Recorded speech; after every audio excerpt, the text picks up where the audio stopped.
참 정신이 없네요. 사랑하는 자들아 라는 제목으로 말씀 전하도록 하겠습니다. 요즘 이성 친구로 인해서 고민한 친구들을 상담을 하다 보면 어떤 면이 그렇게 좋냐고 물어봅니다. 그럼 뭐라고 대답하실 것 같으세요? 이뻐요. 맞아요. 남자친구들이 종종 하는 말인 거죠. 자신이 왜 사랑하게 되었는지 그 출발점과 이유들을 이렇게 얘기하기 시작하는데요.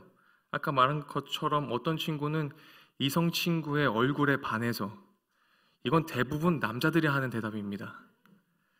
어떤 친구는 성격이, 어떤 친구는 돈이 많아서, 어떤 친구는 마음이 너무 예뻐서 등등 자신이 사랑할 수밖에 없는 이유들을 막 얘기를 해요. 그 조건들을 내놓는 거죠. 사랑할 수밖에 없는 조건들. 그런데 막 하다가 진짜 찐으로 사랑하는 사람을 딱 알아볼 수 있는 게 있습니다. 찐으로 사랑하는 친구들의 대답은 어떻습니까? 찐으로 사랑하는 친구들은요, 그냥 아무 이유가 없대요.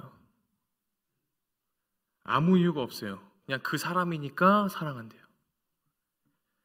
상대에 대해 계산하거나 조건부를 붙이지 않는 거죠. 만약 우리의 사랑이 조건부이면 시간이 흐르면 그 사랑은 잃어버릴 수 있습니다. 조건부인 사랑은 변합니다. 아무리 예뻐도 그게 평생 가지 않아요. 성격은 언제든지 또 변할 수도 있죠. 그죠? 남자분들이 항상 얘기하시는, 집사님들이 종종 하시는 말씀 있으세요. 결혼 전에는 되게 착했던 것 같은데, 막 이런 말들 많이들 하세요. 돈은 있다가도 없는 거고요. 그죠? 마음은 우리가 하루아침에 다 들여다볼 수 없습니다. 이런 속담 있죠. 10길 물속은 알아도 한 길 사람 속은 모른다. 이런 것들이 왜 얘기가 나옵니까? 계속 변하기 때문에.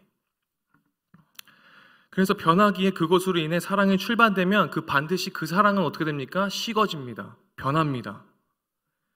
오늘 우리의 신앙도 이와 같습니다. 우리가 하나님을 사랑한다라고 매일매일 고백을 하지만 늘 어떻습니까?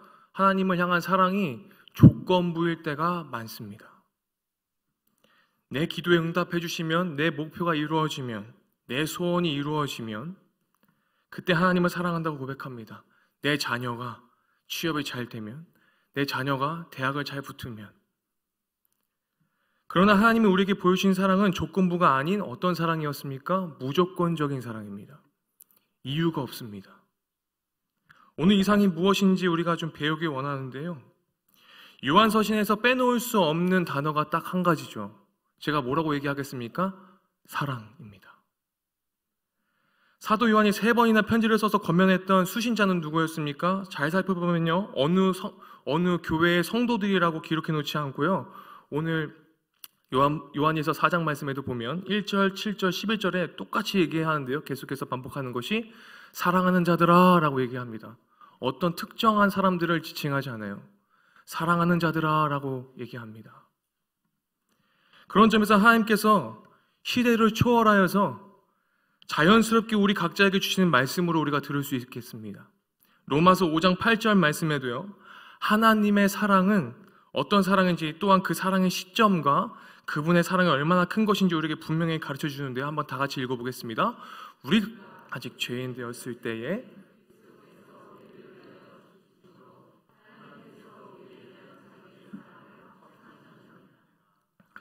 하나님의 사랑이 우리에게 드러난 시점이 어디라고 얘기해야 돼요? 하나님을 향해 아직 죄인 되었을 때에. 분명하게 그 하나님의 사랑의 시점이 적혀져 있습니다. 우리가 죄인 되었을 때입니다. 우리가 하나님께 사랑받을 만한 자격과 조건이 갖춰져 있을 때 그 시점이 아니고, 하나님이 보시기에 그럴싸한 사건이 있었을 때, 누가 봐도 사랑스럽게 느껴질 수밖에 없을 때가 아니고, 하나님은 우리가 아직 죄인 되었을 때의 그 시점에 우리를 사랑하고 있습니다. 곧 하나님의 사랑이 우리를 먼저 찾아오셨습니다. 오늘 읽진 않았지만 10절 말씀도 우리가 다 함께 읽어봤으면 좋겠는데요. 요한복음 4장 10절 말씀 인데요. 성경 있으신 분은 같이 한번 읽었으면 좋겠습니다. 사랑은 여기 있으니 우리가 하나님을 사랑한 것이 아니요 하나님이 우리를 사랑하사 우리 죄를 속하기 위하여 화목제물로 그 아들을 보내셨습니다. 로마서를 쓴 바울도 지금 오늘 본문의 요한도 우리를 향한 하나님의 사랑의 시점이 그분이 우리를 사랑하셔서 보이신 구체적인 사랑의 행위가 어떤 것인지 동일하게 증명하고 있어요.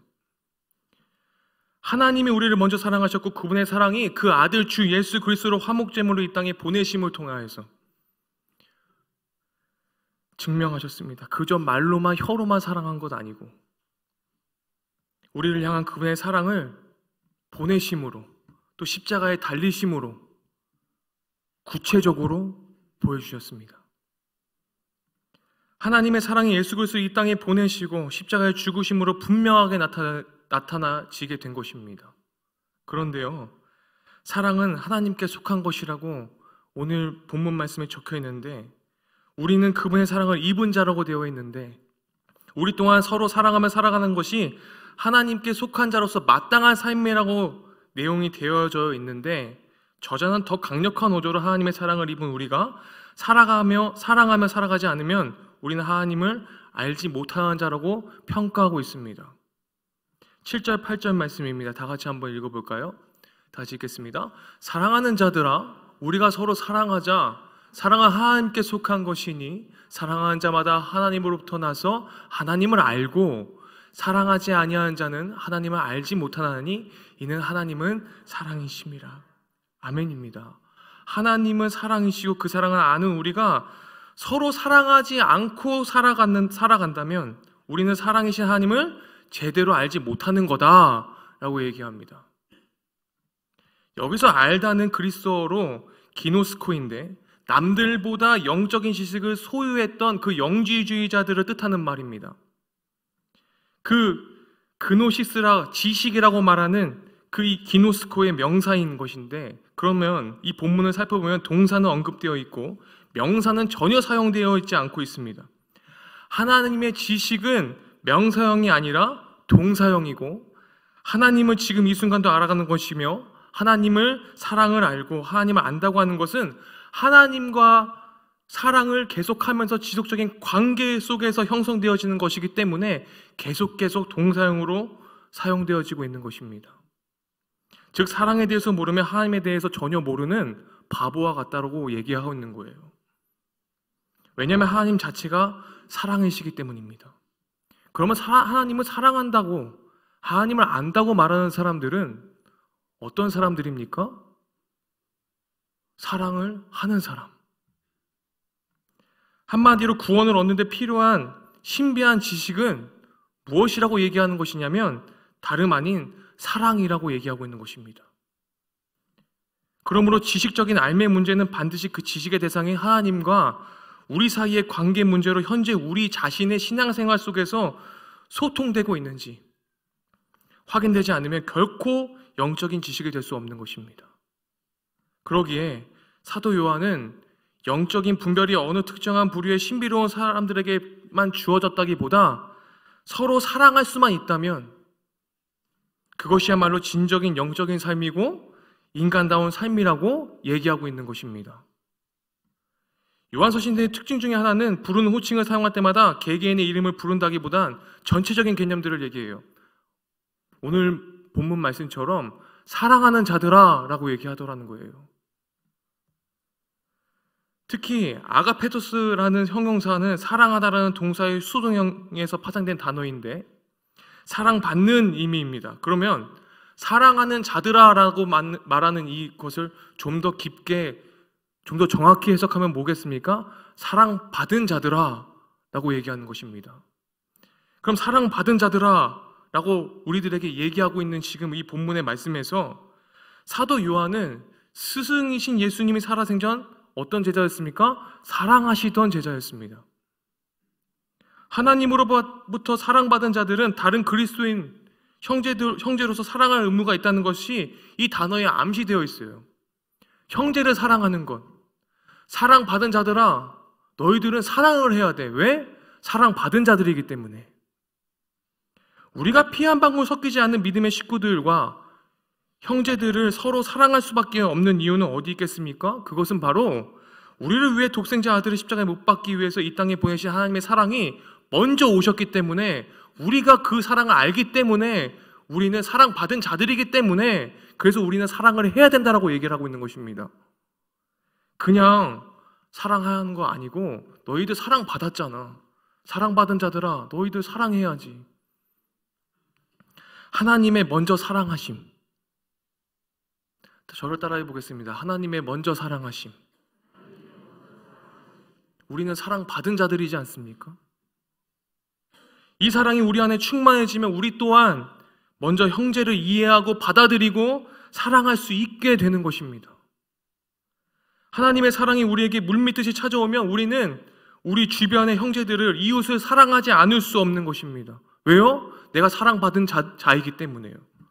하나님의 먼저 사랑하심, 하나님이 나를 사랑하셨기 때문에. 20절, 21절 말씀을 함께 읽겠습니다. 20절, 21절 말씀 오늘 본문의 결론 말씀인데요. 다 같이 읽겠습니다. 누구든지 하나님을 사랑하노라 하고 그 형제를 미워하면 이는 거짓말하는 자니, 보는 바 그 형제를 사랑하지 아니하는 자는 보지 못하는 바 하나님을 사랑할 수 없느니라. 우리가 이 계명을 주께 받았나니 하나님을 사랑하는 자 또한 그 형제를 사랑할지니라. 여기서 수식어를 잘 살펴보면요, 그냥 형제가 아니라 그 형제로 표기되어 있습니다. 영어로 말하면 his brother입니다. 우리들이 늘 만나고 알고 지낸 사이라는 거예요. 그냥 가정과 직장과 학교, 심지어 교회 내에서의 사람들을 얘기합니다. 이 주변에 있는 사람들을 사랑하라고 얘기해요. 모르는 사람을 사랑하라고 얘기하고 있지 않아요. 그러면 사랑받은 자들아, 너희들 주변의 사람들을 사랑하라고 얘기하는 것은 왜 그럴까요? 주변에 있는 사람들조차 사랑을 못하고 있기 때문에 그렇습니다. 왜 하나님께서 나를 사랑하고 이웃을 사랑하라고 얘기했습니까? 내 주변에 있는 사람들을 못 사랑하고 있기 때문에 사랑하라고 얘기하고 있는 것입니다. 우리 주위의 형제 사랑은 하나님께서 우리에게 부여주신 영적 숙제와도 같습니다. 20절처럼 현재형으로 지금 우리가 형제 사랑하지 못한다 할지라도 하나님은 21절에서 명령형으로 우리 자신이 만나는 형제를 이해하고 받아들여라 말씀하고 있는 것입니다. 21절에 정확하게 어떻게 적혀 있습니까? 우리가 이 계명을 주께 받았나니 하나님을 사랑하는 자는 또한 그 형제를 사랑할지니라. 그러므로 하나님이 우리를 사랑하셨으므로 우리는 주님을 믿기 때문에 주님처럼 우리 공동체의 주원인 형제들을 진심으로 내리사랑하는 것, 이것들을 해나가는 존재가 될 때 그것이야말로 참 인간다운 모습이고 참 그리스도인다운 모습이라고 할 수 있겠습니다. 그런데 우리나라 요즘 풍토는 참 희한합니다. 요즘 젊은이들이 다니는 학교도 마찬가지입니다. 같은 교실에 앉아서요, 수업도 같이 듣고 체육활동도 같이 하고 밥도 같이 먹고 내 옆에 친구는 친구가 아니에요. 근데 뭐예요? 시험 성적으로 제껴야 하는 경쟁 상대가 되어버렸습니다. 이것이 바로 우리들 자신의 연약한 삶의 모습이 아닐 수 없습니다. 그렇다면 정말 어느 정도 우리는 주님 말씀대로 형제를 사랑할 수 있습니까? 어느 정도로 원수를 사랑할 수 있습니까? 우리가 추구하고 있는 진정한 가치관이 사랑이 세상에서 사랑하는 평균적인 데에서 머무르고 있지는 않습니까? 그냥 우리가 일반적으로 평균적으로 알고 있는 사랑, 하나님은 이 평균적인 사랑을 뛰어넘으라고 말씀하고 계신 것입니다. 우리가 정말 하나님의 사랑을 받은 자라면, 사랑하는 자들아, 사랑받은 자들아 라고 얘기했을 때 그 부르신 그 주님이 사랑받은 자들아 라고 우리를 부르시고 계시는데, 그가 정말 우리라면 우리는 평균적인 사랑이 아니라 그 이상의 사랑을 추구하고 실천하기를 주님께서 바라고 계시더라는 거예요. 좀 더 잘 먹고 좀 더 좋은 옷 입고 좀 더 멋있고 편리한 제품과 집을 가지고 자녀들이 좀 더 나은 직장과 대학을, 좋은 조건의 사익감과 며느리감을 구하고자만 한다면 우리는 사랑을 머리로만 하고 현실 속에서 두려움으로 살아가고 있는 것입니다. 사랑 안에는 두려움이 없고 사랑은 두려움을 이기게 하는데 평균 이상으로 우리가 사랑하지 못하는 것은 여전히 우리들의 인생 가운데에 인생의 치열한 경쟁 도구로 두려움 속에서 살아가고 있기 때문에 사랑하지 못하고 있는 것입니다. 하나님을 사랑한다는 것은 주님의 말씀을 사랑하는 것과 형제를 사랑하는 것 모두 똑같은 것을 의미합니다. 그런데 우리는 교회 안에서 신앙생활을 하면서도 경쟁 구도 속에 놓여져 있습니다. 하나님을 믿으면서도 두려움 속에 있습니다. 하나님의 사랑은 두려움을 내쫓고 하나님의 사랑은 두려움이 없는데 두려움에 머물러 있습니다. 사랑하는 공동체가 아니라 경쟁 구도의 공동체.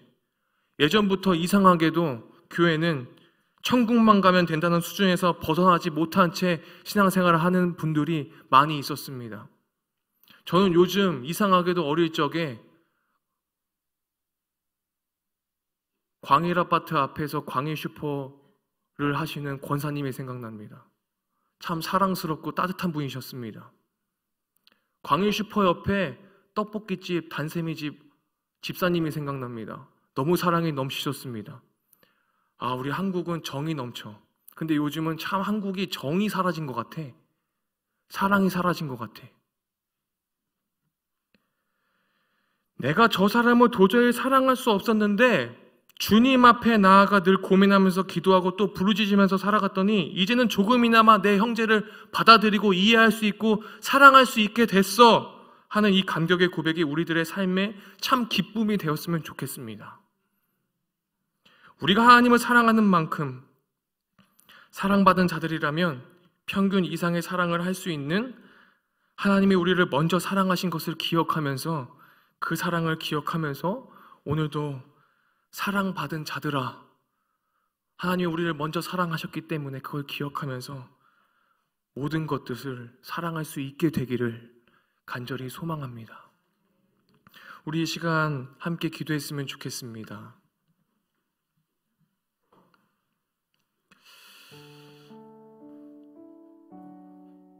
우리는 많은 것들을 사랑하면서도 여전히 하나님을 사랑한다고 고백하면서도 여전히 현실에는 두려움이 남아 있습니다. 평균 이상으로 사랑하지 못하는 것이 여전히 우리의 모습입니다. 수많은 경쟁 구도 속에서 살아가면서 이 치열한 삶 속에서 사랑하는 것이 너무나 버겁습니다.